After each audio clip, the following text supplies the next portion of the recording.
आज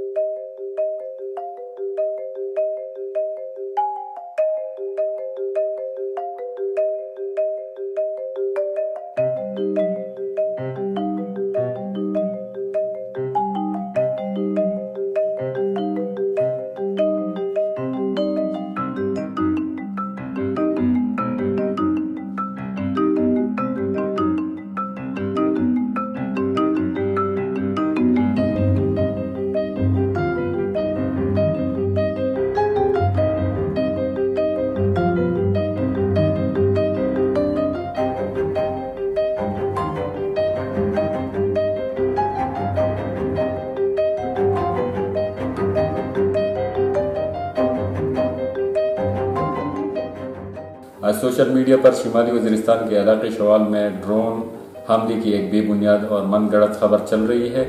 इस वीडियो पैगाम के जरिए मैं इस खबर की मुकम्मल तरदीद करता हूँ। शिमाली वज़ीरिस्तान के किसी भी इलाके में कोई ड्रोन अटैक नहीं हुआ। तमाम सहाबी बिरादरी और सोशल मीडिया एक्टिविस्ट से अपील करता हूँ कि मुल्क की तारीख के इस नाजुक मौके पर जिम्मेदारी का सबूत दे।